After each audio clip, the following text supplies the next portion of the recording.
Depuis le match qui a opposé la RDC à la Côte d'Ivoire, les influenceurs et TikTokers des deux pays n'arrêtent pas de se clasher sur les réseaux. Qu'est-ce qui est à l'origine de ce conflit?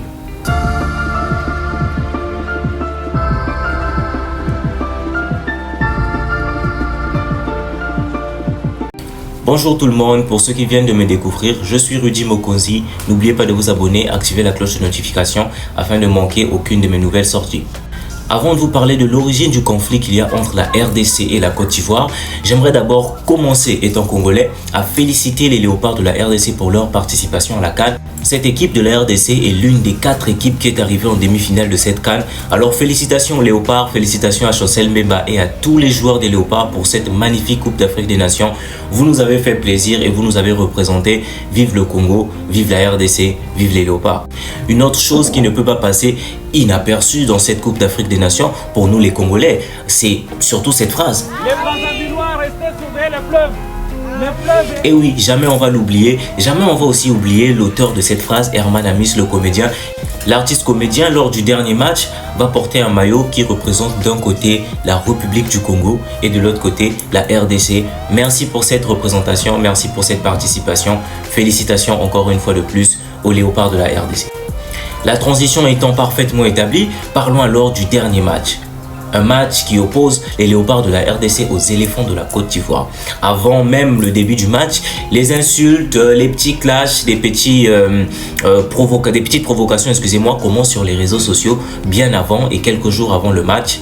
Ça tire à balles réelles entre les Congolais et les Ivoiriens. L'avant-match étant très spectaculaire, on se dit qui sera donc le gagnant de ce derby. Pendant ce temps, un drame va se produire pour les Congolais. Pendant que le match se joue, sinon la CAN se déroule, la situation politique de l'Est de la République démocratique du Congo ne cesse pas. Et c'est même là qu'il y a encore des rebondissements. Une vingtaine de morts à Goma et dans les villages de la ville de Goma. Les rebelles de M23 qui se sentent donc oubliés vont donc vouloir attirer encore de l'attention sur eux car il y a un bombardement dans les villages et on voit une grande population se déplacer dans les vidéos. Nous voyons des morts, des blessés. Et je vous assure que pour nous, Congolais qui connaissons que la ville de Brazzaville, Kinshasa, qui ne connaissons pas les villes de l'Est, on peut négliger cette affaire. Mais étant donné que j'ai personnellement un ami qui vient de la ville de Goma, j'étais avec lui dans la semaine, il m'a montré les vidéos, ça m'a fait mal et j'ai compris donc la tristesse que les Congolais pouvaient ressentir en cette période. Suite à cela, les Congolais vont donc se révolter et se dire « Mais dis donc, pourquoi ne pas parler du génocide de l'Est de la RDC? Pourquoi ne pas dénoncer cela étant donné que toutes les caméras seront braquées sur nous? Une façon pour nous de dénoncer le génocide de l'Est de la RDC. » Quelques heures avant le match, le profil de la plupart des influenceurs congolais sur les réseaux va donc changer. Ils mettront des affiches, certains du rouge, d'autres du noir, une représentation du génocide de l'Est de la RDC.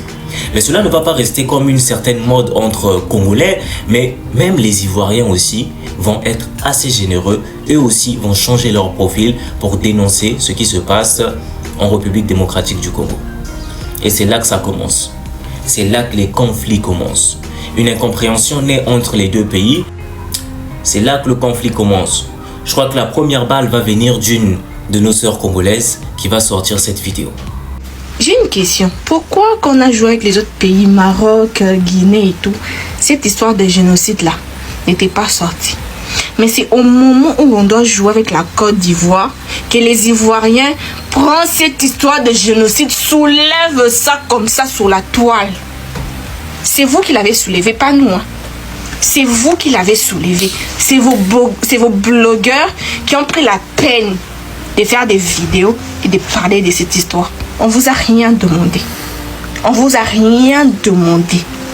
Je suis Goma. Ils sont dans mes prières, ils sont dans mes pensées, ils sont dans mon cœur. La blessure, la douleur que je ressens là, c'est pas la même douleur que toi, Ivoirien, tu vas ressentir. C'est pas la même chose.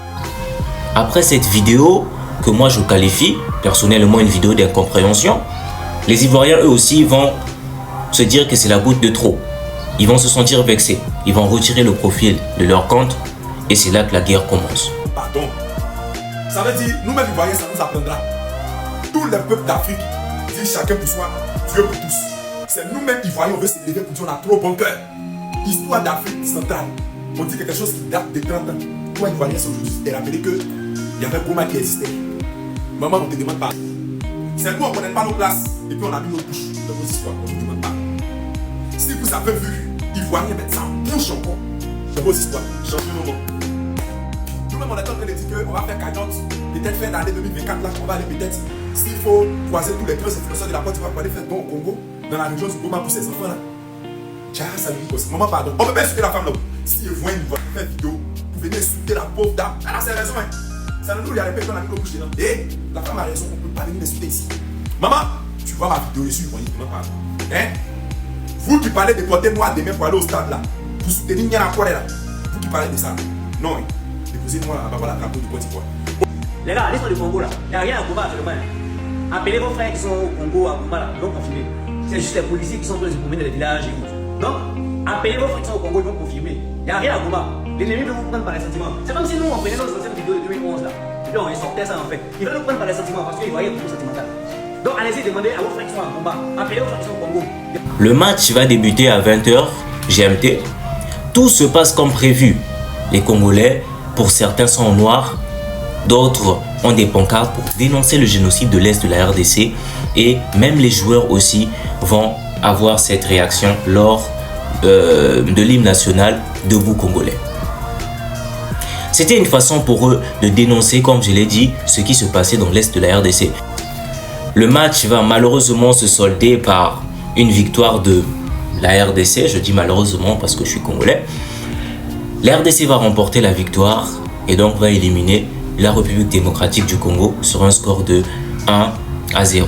Les joueurs sont déçus, mais reconnaissent que les Ivoiriens, les éléphants de la Côte d'Ivoire ont été supérieurs à eux lors de ce match. Non, il n'y a pas de déception parce que c'est les foot c'est comme ça. Il y en a les jours où tu gagnes, il y en a les jours où tu perds, il y en a les jours où tu fais match nul. Cette match, on savait ça va être très difficile, mais on est sorti tête haute. Certains sont fair play, on digère la défaite, on se dit c'est bon, la CAN a été parfaite, on a fait ce qu'il fallait. Les Léopards sont allés jusqu'au bout de leur force, ils ont fait une excellente CAN, ils ont représenté la nation, représenté la RDC, représenté le Congo. On remercie les Léopards, tout se passe bien, mais ce n'est que le début d'une très grande guerre. Je vous mets les images. Je dis, vous êtes venu jouer le ballon ou bien vous êtes venu faire la guerre? Parce que moi je ne comprends plus. Depuis hier, après notre victoire, je vois des Congolais qui nous insultent.